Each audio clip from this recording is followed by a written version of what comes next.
There are nights when the air feels heavy, when shadows stretch longer than they should, and you wonder if something unseen is pressing against your peace. But, beloved, there is a simple act so mighty it tears the claws of evil away. Place your hand upon your heart, whisper a prayer born from the very breath of your soul, and watch the chains of darkness break. This heart of yours, it is not just muscle and blood. It is the chamber where heaven rests, where the Spirit of the living God abides. And when you touch it with faith, when you cover it with prayer, you draw a line the enemy cannot cross. Evil does not always arrive with fire and thunder, nor does it always declare itself with roaring voices or flashing shadows. Sometimes it comes with a silence that chills the spine, with thoughts that creep like smoke into the chambers of the mind. It slips in through the crack of worry, through the doubt you whispered when no one else was listening, through the fear that rose in your chest when you thought no one saw. The world has taught us to look for evil in movies and stories, but it rarely parades itself so boldly. Instead, it lingers near the edges of peace, leaning against the door frames of families, crouching at the corners of our faith, waiting for a chance to lean in closer. And when it leans in, it does not always bring destruction with a scream. It often begins with a whisper that says you are not enough, a whisper that says you are not safe, a whisper that tells you there is no use in praying anymore. These are the ways evil wears its mask. It does not just desire your possessions or your opportunities. It wants your rest. It wants your stillness. It wants your confidence in God. When the night grows long and the room feels heavy, there is often an unseen struggle happening in the spiritual places. It is not between you and your neighbor, not between you and your own strength, but between what is holy and what seeks to devour holiness. And the truth many overlook is that the battlefield is often much closer than they imagine. It is not miles away, not in a far-off land, not hidden in someone else's story. The battlefield rests inside the thoughts, inside the heart, inside the soul's posture before God. This is why the heart is so often attacked, because it is the wellspring of life. Evil does not have to break your body to defeat you. It only needs to plant seeds of fear until your spirit bends beneath them. That is why the cold truth must be spoken without hesitation. Evil is closer than you think, and its desire is to unsettle you where you feel most secure. But to recognize this is not to be defeated. In fact, awareness is the beginning of victory. When you know that evil does not always march loudly but sometimes crawls softly, you begin to guard not only your doors and windows but the very doorway of your inner life. You begin to pay attention to the thoughts that rise uninvited. You begin to notice the sudden weight that presses on your chest in the middle of the night, the inexplicable sorrow that comes when nothing seems wrong. These are not always accidents of emotion. Sometimes they are signals of a deeper battle, and once you discern the nearness of that battle, you begin to understand the urgency of prayer, the necessity of protection, the truth that no one walks untouched by unseen opposition. The chilling part is that evil often wears familiarity. It may show itself in a relationship that was meant to nurture but has turned to wound. It may ride on the back of opportunity that looks promising but slowly drains your spirit. It may disguise itself as ambition, pulling you farther from God while convincing you that you are drawing closer to success. In this way, it is both cunning and patient, willing to wait as long as it takes for you to leave a door unlatched. But once you know that, once you see the shadow behind the smile, you can rise with a wisdom that refuses to be fooled again. You can say with authority, "I know where this voice comes from, and I will not bow to it." Yes, evil lurks, and yes, it waits, but the revelation that it draws near is not meant to strike terror in you. It is meant to stir the warrior in your spirit. It is meant to awaken you from the slumber of casual faith. It is meant to make you place your hand over your heart and declare, "This space belongs to God. No whisper, no shadow, no unseen hand can have it." That is where power begins. In the moment you recognize the cold nearness of evil and decide that awareness will not drive you into fear, but will instead drive you into prayer. For only when the truth is faced can protection be fully embraced. When a hand is pressed against the heart, it may look like a small and ordinary gesture, but in the spiritual realm it is a thunderclap. Flesh meeting flesh becomes spirit meeting spirit, and that simple touch draws a line between what belongs to God and what seeks to harm. It is not superstition, not ritual for the sake of motion. It is a seal, a statement, a prayer embodied. For when you lay your palm across your chest, you are saying without words, "Here is the dwelling place of my soul. Here is the sanctuary of my faith. Here is the temple where the Spirit of the Lord abides." And when you pray from that place, it is as though heaven bends down and listens more closely, because the prayer has not risen from lips alone, but from the very chamber of life itself. The human heart is more than a pump of blood. Scripture calls it the wellspring, the fountain of life. Out of it flow the issues of living, the decisions, the intentions, the battles between right and wrong. Evil knows this, and that is why it seeks to sow fear there, to place doubt in that holy soil. But when the heart is claimed with prayer, when it is shielded by the laying on of a hand, the soil becomes protected, the seedbed of faith cannot be stolen, and the enemy's whisper loses its echo. A prayer spoken with the hand on the heart is like a soldier fastening armor before the fight. It covers the most vital place, the place where life is guarded. There is a mystery in touch. From the beginning of time, touch has carried power. A mother places her hand on her child's forehead, and peace begins to settle. Friends embrace, and wounds find comfort.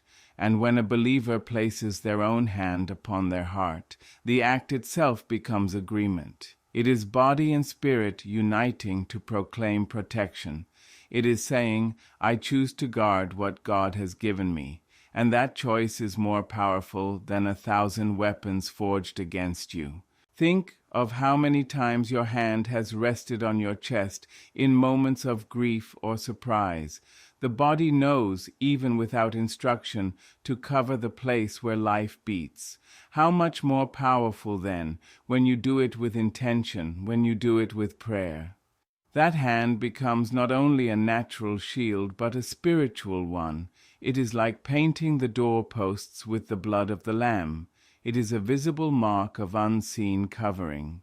When you pray from the heart and seal it with the hand, you are saying, "I am not open ground. I am not undefended. I am claimed by the Almighty." And do not underestimate how quickly evil flees when such a claim is made. Darkness knows when it is outmatched. A whisper of fear cannot withstand a word of faith spoken from the heart. A scheme of harm cannot endure when you declare protection over your life with your own hand as witness. The payoff is this: what looks like the smallest gesture becomes the greatest defense. What seems like silence becomes a shout in the spirit. Evil cannot hold on when the heart is sealed, when the prayer is spoken, when the hand rests in agreement with heaven's will. This is why the act must not be taken lightly. It is not performance for the eyes of others. It is sacred. When you place your hand upon your heart and pray, you are standing at the gate of your own soul, speaking with authority, reminding heaven and earth that you belong to the one who neither sleeps nor slumbers. And from that moment, a shield is raised, invisible yet unshakable, and no evil hand can pierce it. The heart, my friend, is not merely an organ hidden behind bone and breath. It is the holy chamber of your being, the seat of your spirit, the dwelling place where heaven leans close. Doctors can measure its rhythm, but they cannot measure its fire. They can hear its beat, but they cannot hear its song. For within the heart is a melody written before you were born, a melody that carries the memory of God's breath when He spoke you into being. And this is why the heart holds a power that neither flesh nor enemy can fully explain. It is not just blood pumping through vessels. It is the sanctuary of presence. It is the altar where prayers are first lit, long before they touch the tongue. When you place your hand upon this sacred place, you are not only touching yourself, you are touching the very throne room of God within you. You are acknowledging that the Spirit has made a home there, that the Lord of all creation has chosen not to dwell only in the heavens, but also in the tender chambers of the human soul. And when you pray from that space, you are not speaking empty words into the air. You are releasing a force born from intimacy with the divine. Evil trembles at that kind of prayer because it does not rise from habit or ritual, it rises from covenant. Think of the way Scripture speaks of the heart. Out of the abundance of the heart the mouth speaks. Guard your heart, for out of it flows the wellspring of life. Again and again the heart is described not as decoration but as source. If your heart is filled with fear, fear pours out. If your heart is filled with faith, faith pours out. And that is why the enemy tries so hard to plant seeds of doubt there, because he knows that whatever grows in the soil of your heart will eventually shape your whole life. Yet when you understand that your heart is the dwelling place of God's Spirit, you begin to protect it differently. You begin to speak to it with reverence, to pray over it with persistence, to cover it as one covers a treasure too precious to leave unguarded. There is also a mystery here. The heart cannot be fully explained by science or philosophy, because it holds both reason and wonder, both memory and hope. It remembers wounds, but also remembers promises. And when you pray with your hand upon it, you are gathering all those memories, pain and joy, doubt and belief, and laying them before God in one holy offering. The Spirit within you receives it, shapes it, and strengthens you with a peace no evil can penetrate. Have you noticed how often people instinctively touch their heart when something moves them deeply? A hand rests there in grief, in love, in awe. The body itself testifies that the heart is more than an organ. It is the keeper of truth. So when you deliberately place your hand upon your heart in prayer, you are not acting out of instinct alone. You are aligning with divine design. You are saying, "This place is holy ground. This place belongs not to fear, not to darkness, not to deception, but to the Spirit who gives me life." And that declaration builds walls of light around you that no darkness can scale. So do not underestimate the power of this dwelling place. Treat it as a sanctuary, guard it as a treasure, honor it as an altar. For when you pray with your hand upon your heart, you are touching more than skin. You are touching eternity within you, and every word that rises from that space becomes like a flame carried upward, a flame so bright that no evil dares to approach. When words rise from the lips without roots in the heart, they scatter like dry leaves in the wind, heard for a moment but forgotten by both heaven and earth. But when words are birthed in the depths of the heart and carried upward in prayer, they become fire, they become thunder, they become a sound that even the gates of hell cannot withstand. This is the power of spoken prayer. It is not the elegance of the phrasing, nor the smoothness of the tongue that carries authority. It is the alignment of faith within the heart and the declaration of that faith through the mouth. When the two join together, belief and speech, there is a force unleashed that alters atmospheres, breaks yokes, and calls down divine protection. Evil survives best in silence. It thrives when the believer holds back, when fear stills the tongue, when doubt convinces the soul that words will not matter. But the moment the heart decides to speak, the moment faith dares to shape itself into sound, the dominion of evil begins to tremble. This is why Scripture declares the power of life and death is in the tongue. Because when your lips echo the faith of your heart, you are not speaking into emptiness. You are legislating in the Spirit. You are testifying to heaven and warning hell. Think of how the world was created. God spoke, and it was. He did not wave his hand. He did not carve with tools. He did not mold with effort. He spoke, and worlds were birthed. And because we are fashioned in his image, our words carry shadows of that same creative power. When we speak in faith, we do not create galaxies, but we do create shifts. We create barriers of protection. We release blessings over our children. We dismantle lies that once sat heavy in our minds. And when those words are spoken in prayer, joined with the Spirit who already dwells within us, their power magnifies beyond anything our human imagination can fully measure. This is why evil works tirelessly to keep your mouth closed. It wants you to meditate on fear but never declare faith. It wants you to silently suffer but never cry out to the God who hears.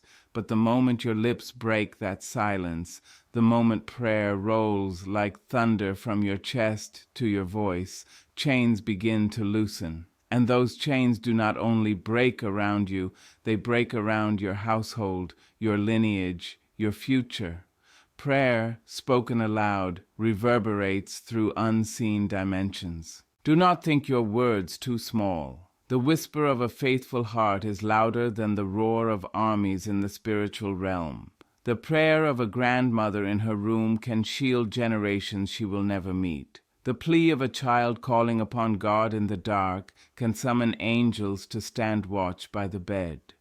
And your voice, trembling though it may be, when lifted in faith, becomes a weapon sharper than any sword forged by man. There is also healing in spoken prayer. The tongue that declares, "I am not forsaken," begins to teach the body to believe it. The mouth that says, "No weapon formed against me shall prosper," begins to steady the trembling hands. Words of faith do not only move heaven, they move us. They anchor us in the promises of God, reminding us with every syllable that we are not abandoned, that we are not prey, that we are guarded by one who neither sleeps nor slumbers. So lift your voice. Do not leave prayers unspoken in the silence of your thoughts. Let them find breath. Let them cut through the air. Let them stand as sentinels in your home, as songs in your night, as declarations that no evil will have the final word over your life. For when the heart believes and the mouth declares, darkness has no place left to hide. Touch has always carried meaning deeper than words. Long before a voice could form language, hands were speaking, a hand reaching out to comfort, a hand gripping in desperation, a hand blessing with gentle authority. These are not empty gestures. They are echoes of something eternal. When you place your hand upon your heart in prayer, you are not merely touching skin. You are sealing a covenant. That simple act declares to the unseen world, this heart is claimed, this life is covered, this soul is surrendered. The body knows what the spirit feels. Have you ever noticed how in grief your hand instinctively presses against your chest as if trying to hold your very life together? Or how, in moments of awe or joy, you clutch your heart as though it might leap out from its overflowing? The body reveals what words cannot. And when you add intention to that instinct, when you deliberately lay your hand across your heart and lift a prayer, you transform a natural gesture into a sacred sign. it becomes more than touch. It becomes testimony. There is a long history of holy touch. Prophets laid hands to anoint kings. Mothers laid hands to bless their children. The sick were healed when touched with faith. Even the Son of God reached with his hands, and the blind received sight.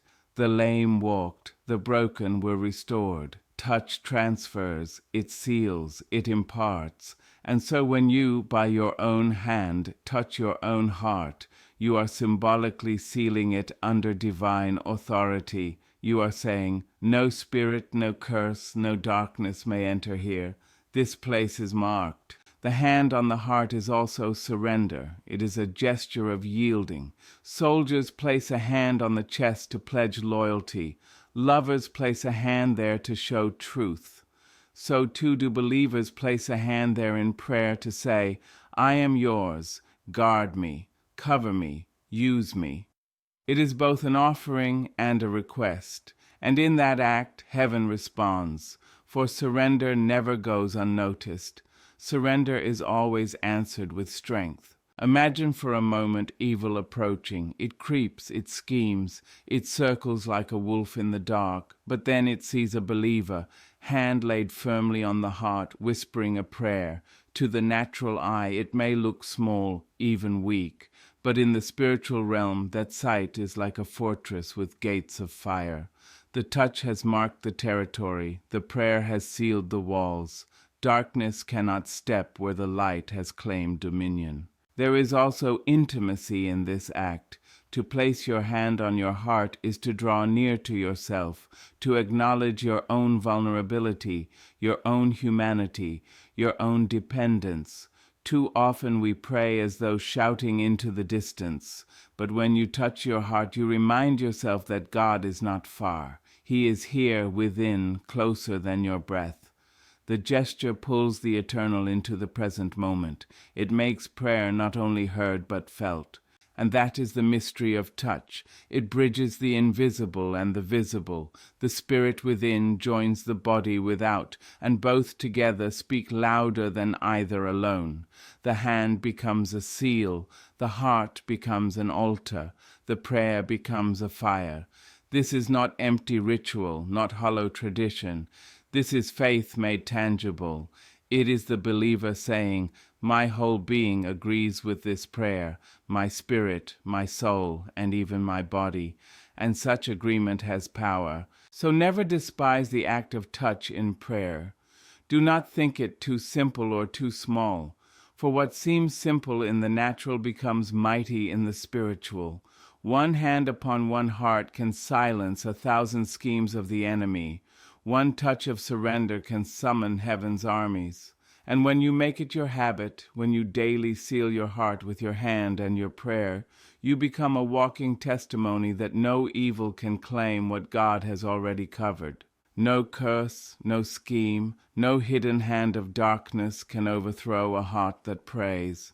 Evil has strategies. Yes, it waits in shadows, it whispers lies. It tries to weave its snares through fear and temptation. But a praying heart is a fortress that cannot be breached, a lamp that will not go out, a song that cannot be silenced. The strength of prayer is not measured by the loudness of the voice, but by the depth of the surrender. A heart bowed before God becomes a throne where no evil may sit. You see, curses are designed to weaken faith, to bend a person under unseen weight. They come in the form of generational cycles, words spoken carelessly by others, even attacks that seem to repeat through life. But when prayer rises from the heart, it breaks those cycles. It cuts the cord of every word not spoken by God. It places a wall between the believer and every assignment of the enemy. Prayer does not simply defend, it dismantles. It uproots what has been planted in darkness and replaces it with the seed of light. That is why no curse can stand when a praying heart is steadfast. The schemes of evil are many. They come with disguise, dressed as opportunity, dressed as friendship, dressed as pleasure. But prayer exposes what eyes cannot see. Prayer sharpens discernment so that the believer recognizes the wolf even when it wears sheep's clothing. A heart that prays is never fully deceived, because light dwells there, and light reveals what is hidden. When you place your hand on your heart and cover it with prayer, you are declaring that no scheme will succeed, no mask will confuse, no hidden trap will catch you unaware. The covering of God is too strong, and the enemy's plans too weak in comparison. It is not that evil will not attempt to strike. It will. Storms will rise. Shadows will press close. Yet the promise of God remains unbroken. No weapon formed against you shall prosper. The weapons may form, the enemies may gather, but they cannot prevail against a heart sealed in prayer. A praying heart is guarded not only by personal strength, but by divine intervention. Angels are dispatched at the sound of prayer. Heaven's armies surround those who call upon the Lord with sincerity. And what curse, what scheme, what hidden hand could ever defeat the armies of heaven? None, not one. Think of a child asleep in the arms of a parent. Danger could circle outside. The night may be dark, but in those arms the child is untouchable.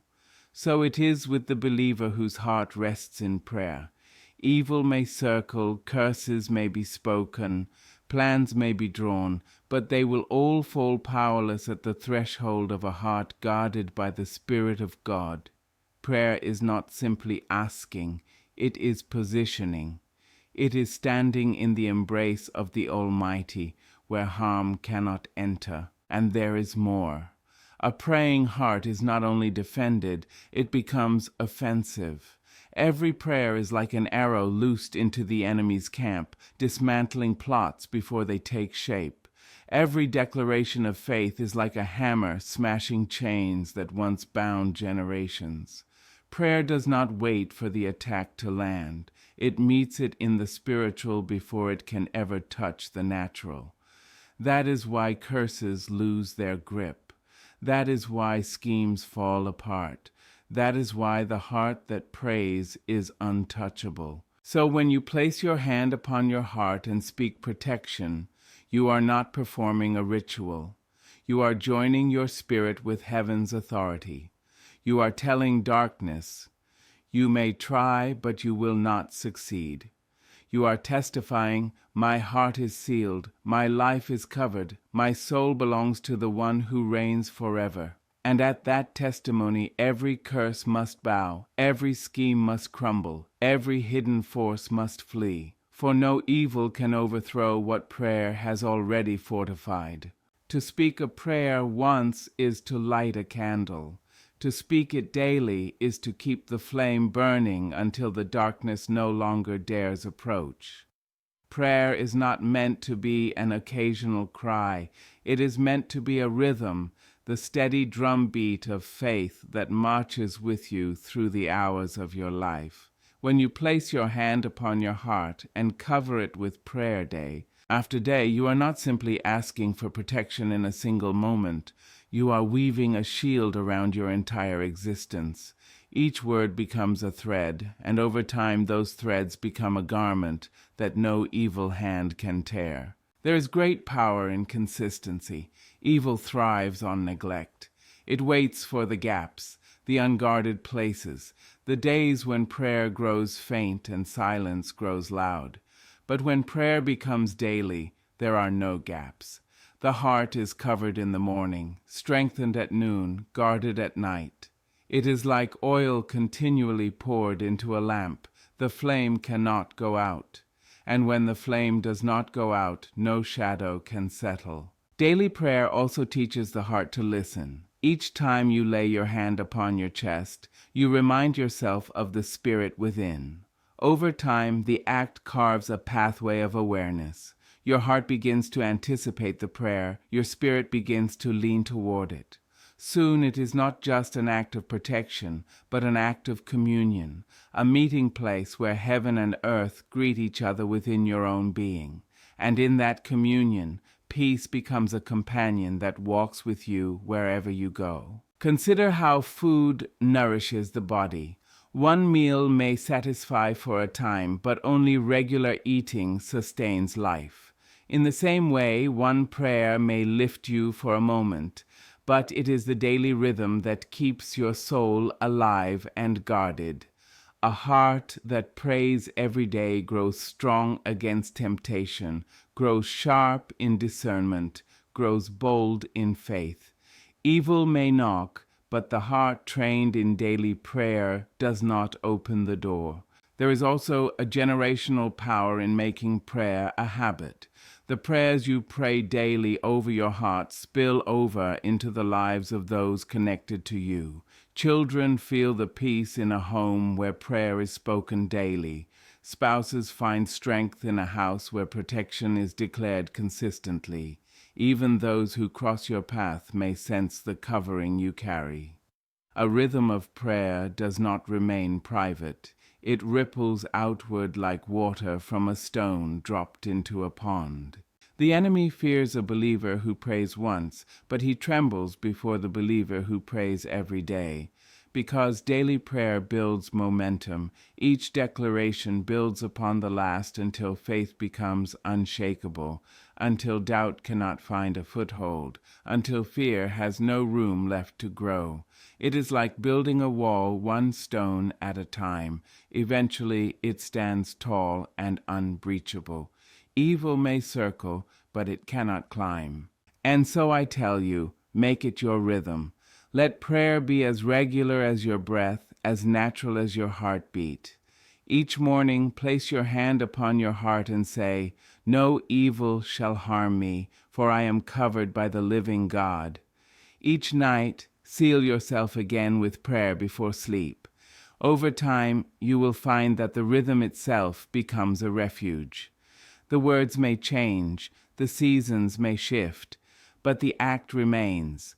Hand to heart, heart to heaven, heaven covering you with peace. This is the call to action, not a single gesture, not a momentary cry, but a daily practice. For when prayer becomes your rhythm, protection becomes your atmosphere. Evil may seek, but it cannot find a way in. Darkness may linger, but it cannot remain.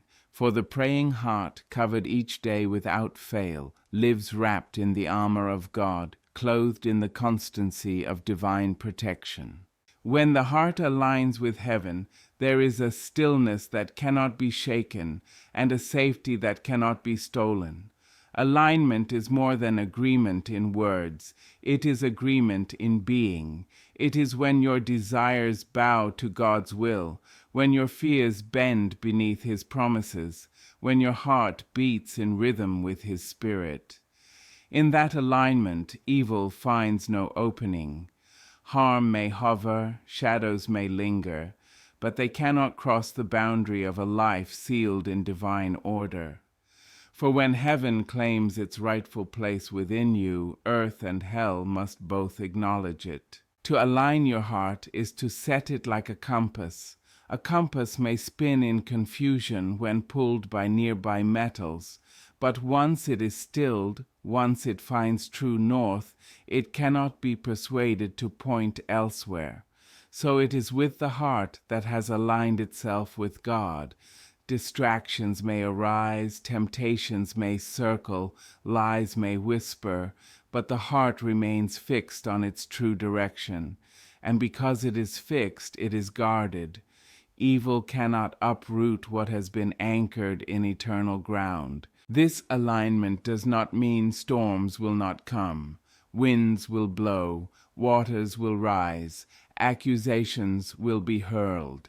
Yet the aligned heart stands unshaken. It is like a tree whose roots go down deep. The storm may whip its branches, but it cannot topple the trunk. Why? Because the roots have tapped into something beyond the surface. A praying heart aligned with heaven is rooted in a source that cannot run dry. No curse can sever that connection. No scheme can weaken it. No evil hand can reach down far enough to pull it out. There is peace in this alignment, a peace the world cannot manufacture and the enemy cannot counterfeit. It is not the peace of circumstances, but the peace of covenant. When your heart beats in step with heaven, you know, even in the chaos, that you are guarded. You know, even when enemies plot, that you are protected. You know, even when nights feel long, that morning is assured. And this knowing, this unshakable assurance, becomes a fortress that evil cannot penetrate. Alignment also brings authority. A heart divided wavers, but a heart aligned commands. When you speak from an aligned heart, your words carry weight.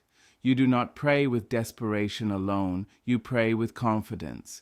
You declare, "No evil shall harm me," not as a wish, but as a certainty. You speak as one who knows the ground you stand on, the God you belong to, the covenant that covers you.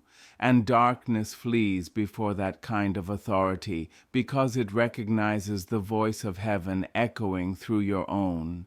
There is also victory here, not the shallow victory of outward success, but the eternal victory of a life untouchable by evil's grip.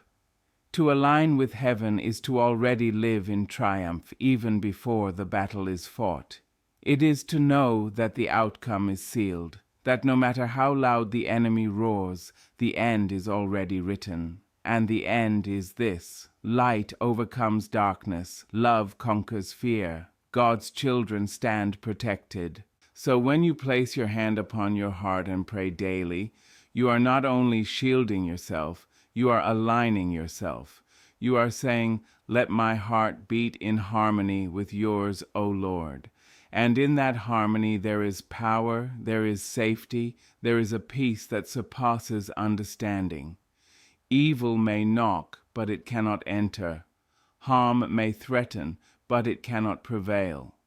For when the heart is aligned with heaven, no chain can hold it, no curse can bind it, and no evil can remain. Beloved, you have heard it said that evil lingers, that darkness waits, that curses attempt to cling. But you have also heard the greater truth. The heart, when claimed in prayer, becomes a fortress. A hand pressed upon the chest is no small gesture. It is a seal, a covenant, a holy mark that testifies this life belongs to God. And no whisper of fear, no scheme of man, no shadow of the enemy can cross that line once it has been drawn. We have walked through the hidden places where evil seeks to sow doubt. We have uncovered the mystery of touch, the power of spoken prayer, the victory of daily surrender. And through it all, one truth has shone brighter than the rest. The heart that aligns with heaven cannot be harmed. Its peace cannot be stolen. Its promise cannot be undone. Its covering cannot be pierced. So take this with you, not as poetry, not as ritual, but as life itself. Each day, place your hand upon your heart and pray. Let your words rise like fire. Let your faith stand like a wall. Let your surrender speak louder than fear. And watch as chains that once bound fall away, as curses that once lingered scatter, as shadows that once frightened dissolve into light. For you are not unguarded. You are not alone. You are held. You are shielded. You are covered. The very God who breathed life into your heart now stands watch over it. And when he covers, no harm can break through. When he seals, no evil can remain. So go forth in this truth. Your heart is holy ground. Keep it prayed over. Keep it aligned. Keep it sealed by the hand of faith. And live in the certainty that no evil will harm you, for heaven has already marked you as its own.